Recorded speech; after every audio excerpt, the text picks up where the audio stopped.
I've been telling you about this guest for the last couple of weeks. It's a big guest, okay? I just gave her an intro off air, and I'm going to bring it over to here. She is a chief correspondent over at PBS's NewsHour, so you can check her out. Check your local listings wherever that NewsHour airs. She's also a contributor on NBC News and MSNBC, and that is Amna Nawaz. Amna, Mike Leon, Nick Savary, thank you so much for hopping on the podcast with us today. Guys, thank you so much for having me. It really is a pleasure. Amna, I was mentioning to you off air, and when we reached out to you why we wanted to have you on, you had been doing such a great job covering a lot of the stuff happening in Uvalde. We're going to get to that in a second, but I wanted to get to something that has been, front of mind for the nation, obviously, with the primetime hearings and the January 6th stuff.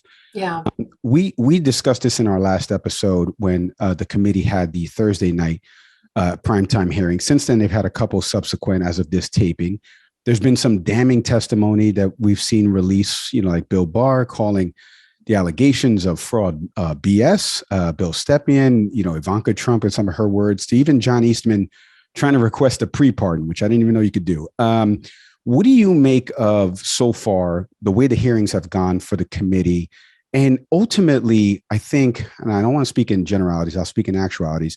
Myself, I look for finality in something. Yeah. Where does this net out now that even as we're taping this, the DOJ has announced that they'd like to get some of the records and all the interviews and all the documentation that the committee has had and send it over to DOJ. Where do you see this eventually netting out?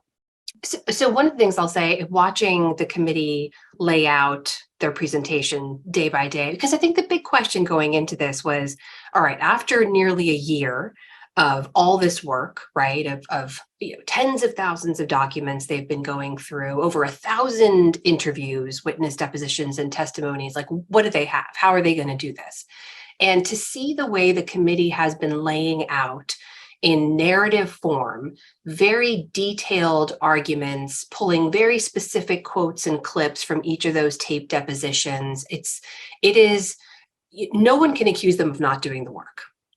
Like the details are all there. The facts are all there. They are laying out their case in an incredibly strong way, regardless of how you feel about it or whether you believe it or not. And that's a whole separate issue, right?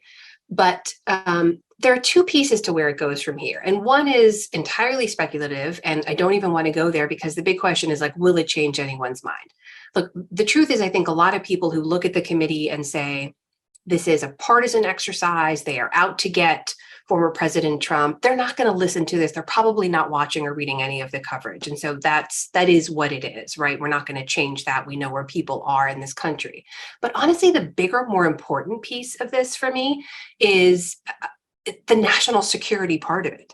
I mean, we had the most violent assault on the US Capitol in over 200 years. And for the sake of our country, our democracy, like regardless of which side of the aisle you sit on or how you self-identify or who you vote for or any of that, we should want to figure out how that happened, and we should do what we can to prevent it from happening again. And the reason I say that too is not just because of the domestic threat that we know that exists, but also the rest of the world watched along with all of us as that happened. And the US Capitol has now been seen as a potential target.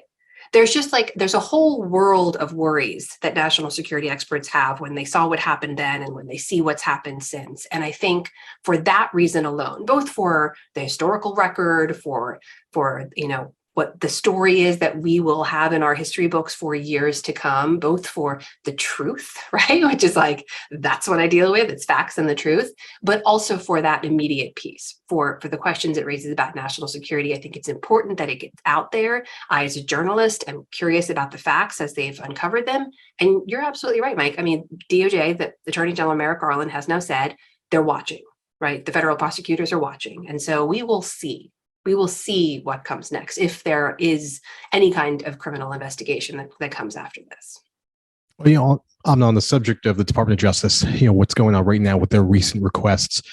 Does that connect for everyone, for you all in reporting with what we've seen over the past year? Most recently, Mark Meadows and an associate not being called to question, no further pursuit of what at the time felt like anything from DOJ.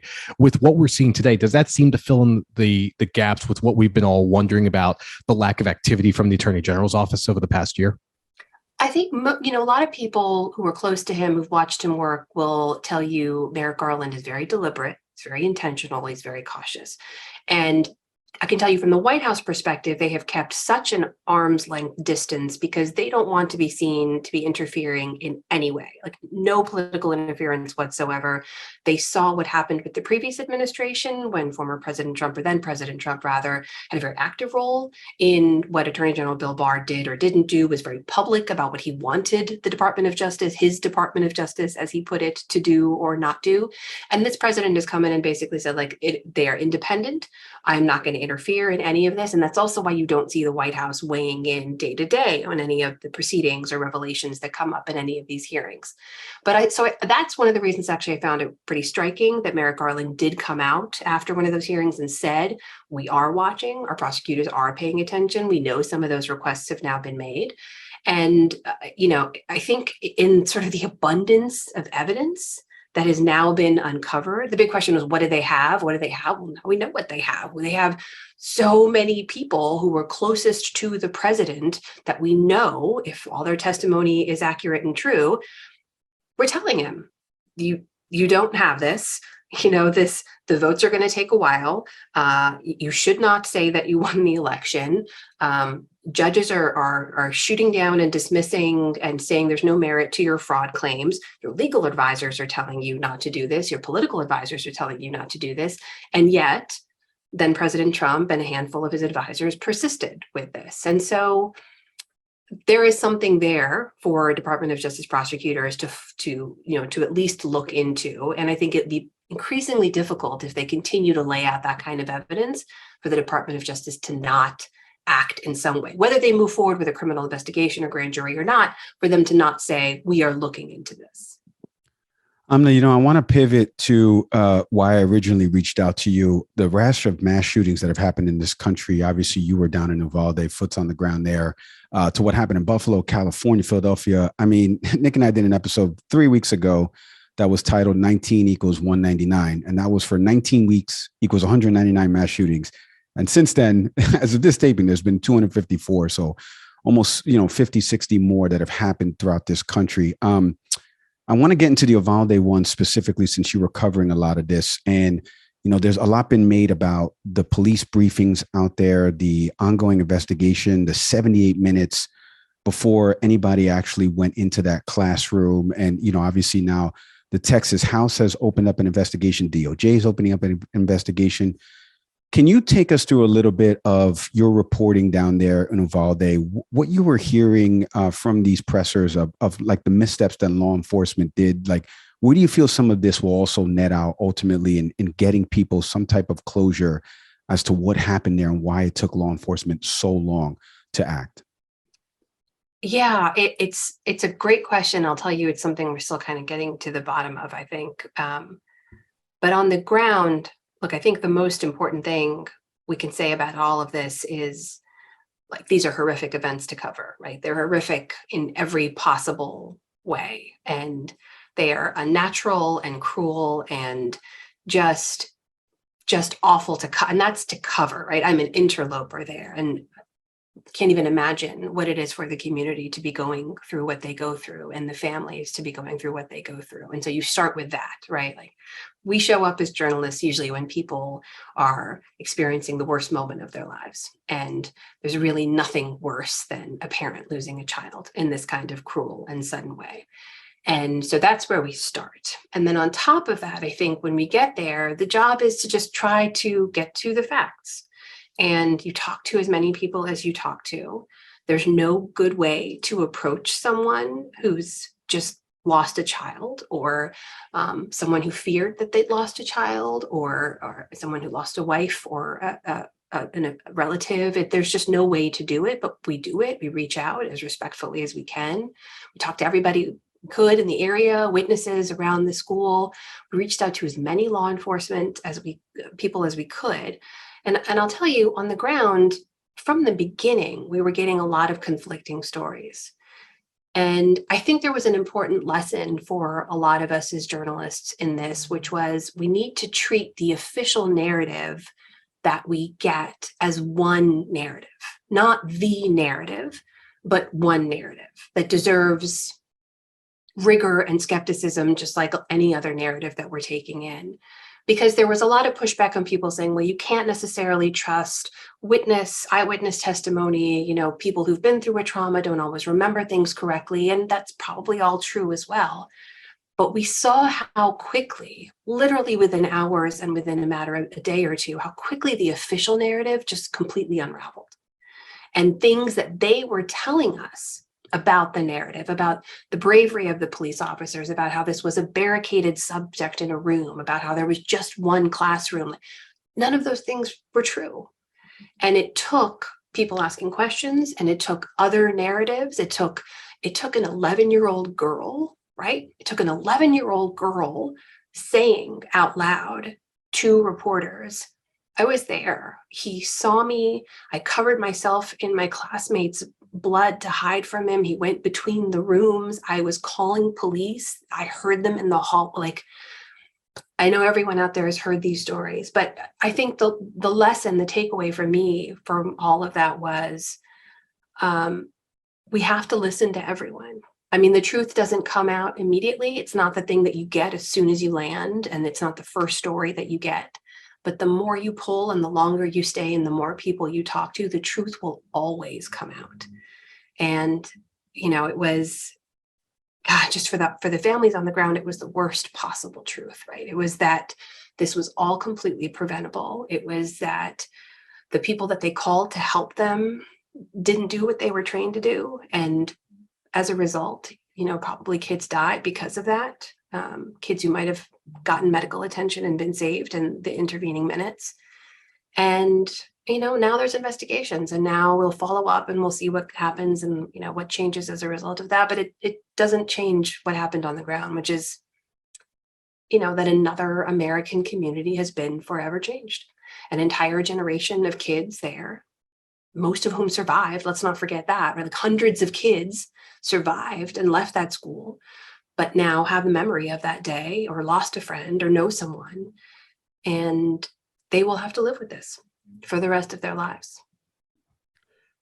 You said you use the word "we" as you were breaking down your experience, but it's hard. I can't help but imagine "we" in this case, as you use it, refers to coverage in general, in terms of just journalists, anyone who's been involved in the storytelling. And when you talk about focusing on a primary narrative, without getting into outlets, good, bad, or otherwise, has your experience as someone covering this and also paying attention to the coverage, that there has been a following down rabbit holes or just different narratives that have, as a professional in journalism, that probably should have taken a little more time and space and research before others gave airspace to stories that we're finding out over time probably didn't work out the way that people were telling it as? You mean, was there bad information getting out there early? Yeah, I think that's kind of what I'm getting at. I mean, I was a war correspondent for years. We talk a lot about the fog of war and misinformation and disinformation campaigns and all those kinds of things. Bad information gets out there. You do what you can to not let that happen. I think in this case, because so many of us went with the original official narrative, officials are telling us this, and this, and that was in the first day. And then it later proved not to be true. It was almost that much more devastating because the actual truth was so far off from what they'd originally told us, But we were there for about 4 or 5 days on the ground in the beginning. And even from other officials, I think, because everyone was working so hard to get to the truth, which meant interviewing dozens of officers who were all on the scene, interviewing dozens of witnesses who all live around the school and had their own stories to tell, people who were shooting video, right? People went live on Facebook from outside the school as parents were trying to fight their way in, and all of that stuff coming together. That's all going to take time to sift through and triangulate and all of that. And we're picking up the pieces and trying to make sense of them and connect the dots in real time. And it's an imperfect practice. It truly is. But I can remember even on the ground, some officials, I think there was a congressman who at one point went out and gave an interview and said something about how The alleged gunman in this case had been previously flagged to authorities because of a threat he'd made in middle school, and people started running with that narrative. And when we called around to kind of check it out, it took a little while, but a number of officials then batted that down and said that's absolutely not true. There were a couple of people who were involved in this threat when they were in middle school, but this individual was not one of them. So you had little pieces of information like that could potentially take on a life of their own, either because people are so anxious to be the next one to get the scoop and, to drive the story forward in some way. This is one of those stories, I think, like a lot of stories, where the practices and the policy and sort of the culture at NewsHour, which is like, it's way better to be right than to be first. They really serve us well, because that bad information out there, it doesn't serve anybody, especially when you're talking about people who just lost kids. The last thing you want to do is cause more harm or more hurt to any of them. So I feel that pressure. I know a lot of my other colleagues. I can tell you, working across every single network, I know very, very good journalists in every single outlet, very good journalists who practice this the same way, which is you show up, you dig as hard as you can, you ask the questions of as many people as you can, but you do lead with this sort of do no harm. You don't want to make it worse than it is on the ground. Very well said. I had a follow-up on that, but you actually kind of touched on it. So let me pivot real quick, because obviously at the central core of all of these mass shootings, and I've said this on the program before, it's not a rap CD, it's not a video game, okay? It's not a CRT textbook. Unfortunately, it's a gun. The bipartisan compromise between the 20 senators, 10 Republicans, 10 Democrats, with Senator Murphy and John Cornyn leading kind of this. What do you make of this legislation, the framework that has been agreed upon, and the subsequent voting that will happen in the coming weeks? But then also, there's chatter about this isn't enough. It's a start, but it isn't enough. I would love to get your take on the framework around what this does at a federal level, and then to the people that say it's not enough, what more do they want, right? So I would love to get your take on both of those things. I mean, let's start with this. There has not been meaningful legislation when it comes to gun violence prevention in America for almost 30 years, right? So more than a generation has gone by in which Congress has not acted in a meaningful way to address what has only been a worsening gun violence problem in America. And it is a uniquely American problem. No other nation on this planet has this problem. And it's a problem, right? Gun violence. And we did a report just a few weeks ago. Time is a flat circle. I apologize. Maybe it was months. I think it was a couple of months at most, about how gun violence is now the leading cause of death for children aged 0 to 19 in America. That deserves a moment. How, are we okay with that? Is that the country that we want? Are we happy with those statistics? They surpassed motor vehicle deaths. And people in the space who you talk to, and I talk to a lot of people. I talk to gun rights advocates. I talk to people who want drastic reforms when it comes to gun access in America. You talk to a lot of the experts who I would call sort of in the middle on this, who just look at the data and say, God, if you just look at how we brought down deaths with motor vehicle deaths, we studied the data, we looked at the evidence, and we put into place very specific measures that addressed each of those data points, and we got it down. That's what we did over time. Over the last 20 years, those numbers have just come down. We have not done the same thing with gun violence. We just haven't. And so I think there was obviously we all know what Senator Chris Murphy has been through, right? After the Sandy Hook shooting, we know he's been on the forefront of calling for some kind of legislation. And for anyone who saw him on the Senate floor after the Uvalde shooting, you saw that this was a man who was suddenly sort of repossessed with that energy to say, if we don't do this now, when are we going to do this? And I think a lot of people looked at what happened after Sandy Hook and said, if you can't do something after 20 children are murdered in their classroom, when can you do something? But I think Chris Murphy kind of standing there and saying, I'll talk to anybody. I will talk to anybody. Just show up and bring me your ideas and let's talk and get something done. There's been a sense that this could be the moment that something gets done to break the logjam. It will not be enough, not nearly enough for the people who've been calling for greater measures, for a full-on assault weapons ban, to raise, the legal buying age from 18 to 21, to ban or limit high-capacity magazines. We should expect none of that to be in there. But then there are some who say, you know what? Because there hasn't been anything done, any progress is amazing progress. It just shows that something can be done. But I'll tell you, as you guys and I sit here and talk, it was just today that there were reports that those talks were led by Senator Murphy on the Democratic side, Senator Cornyn on the Republican side, that Senator Cornyn walked out of the talks. That he basically said, it's time to fish or cut bait.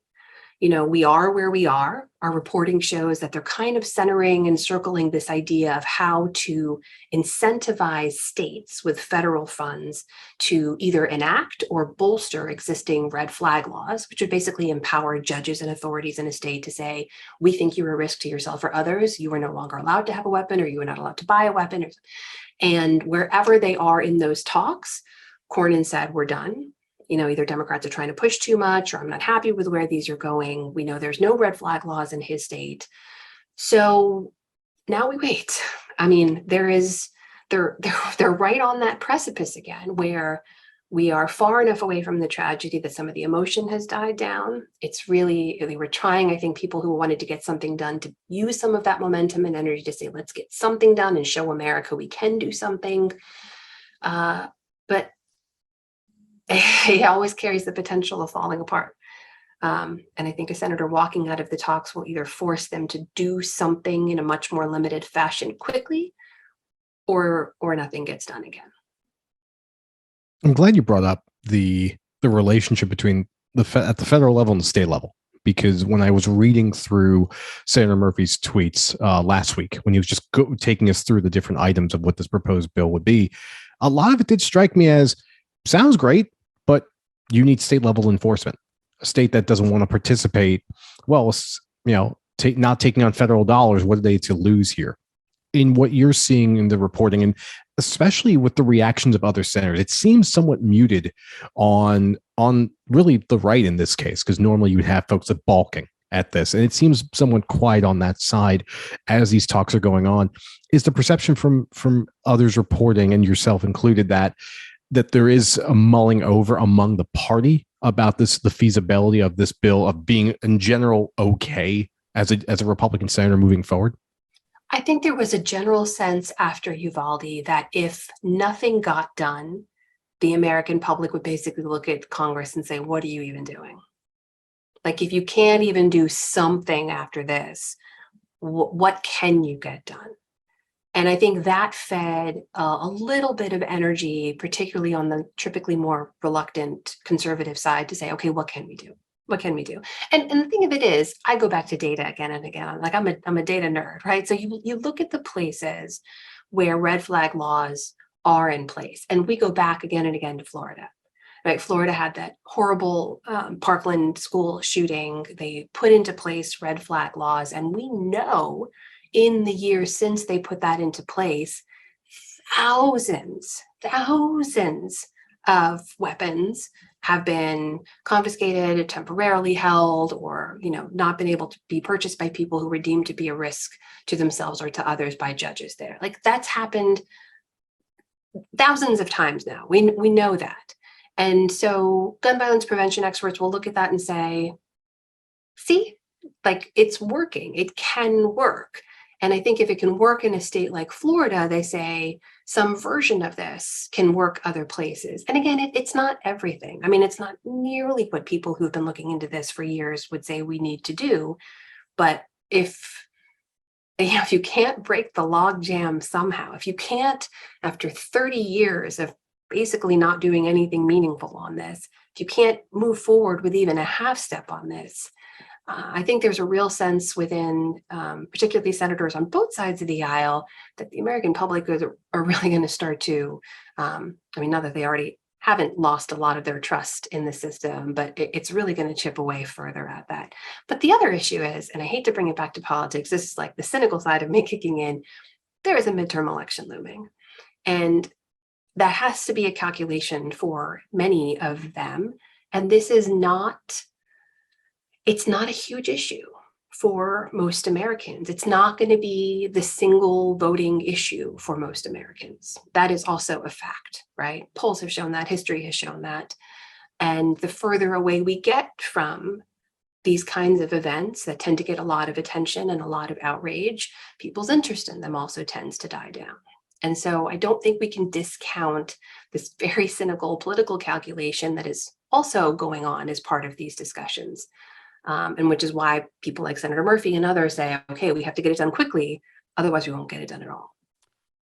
Amna, before we let you go, you said something there that I just want to touch upon, because you mentioned, some of your foreign correspondents, and we've made some parallels between the U.S. and abroad in terms of guns, in terms of other politics, left, right, et cetera, et cetera. But one of the things that I found striking recently was that British reporter who had asked Ted Cruz about American exceptionalism.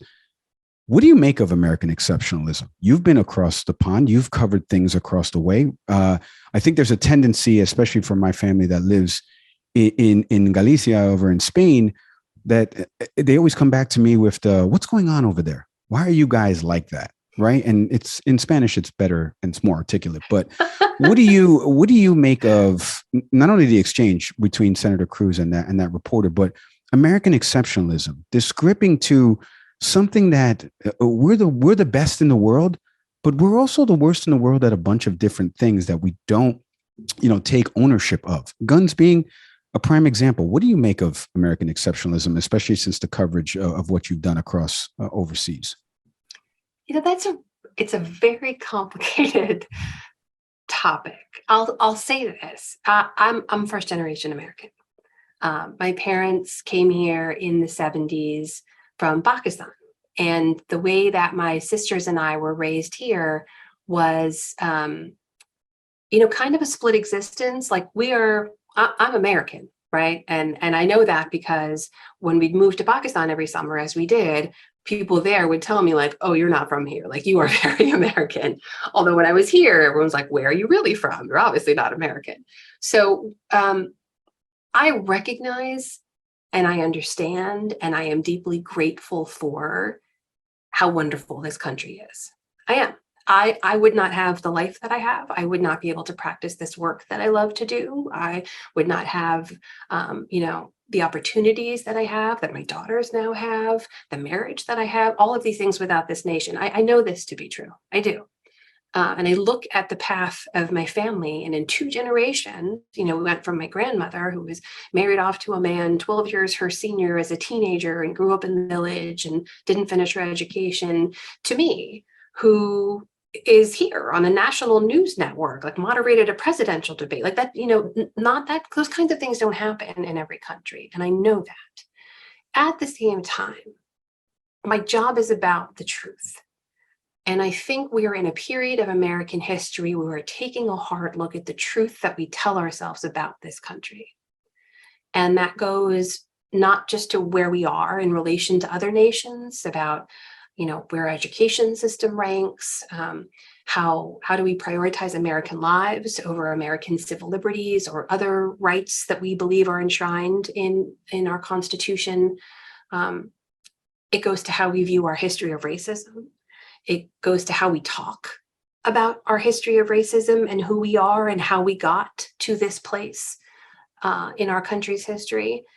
And I go back again and again to something I remember talking to Eddie Glaude Jr. about, who's a wonderful writer and thought leader in this space and a professor. And we spoke a lot, particularly after the murder of George Floyd.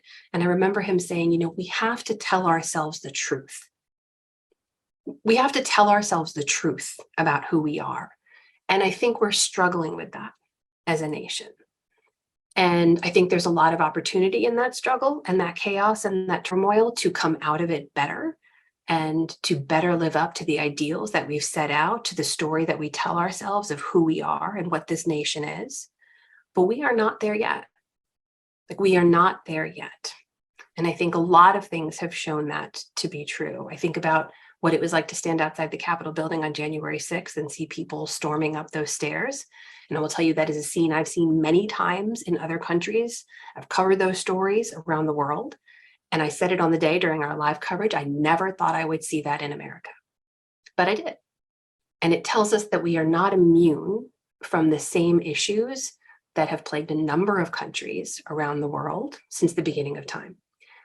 So what may set us apart is how we choose to move forward from here. Very well said. Listen, I said it at the onset. You are one of my favorite people to watch across the media spectrum. You can check out PBS NewsHour every night at 6 p.m. or check your local listings on that front. And you can catch Amna on NBC News or on MSNBC as a contributor. Amna, I am forever indebted to you coming onto this program. I feel so much smarter now that I have heard you speak, and I can listen to you break down issues and topics like I do all the time. And your audience is extremely lucky and should be grateful to listen to you break down topics and stuff like that. Thank you so much for coming on the podcast. Continued success to you, and please stay safe. Mike and Nick, thank you so much. It's been a real pleasure. I appreciate your time.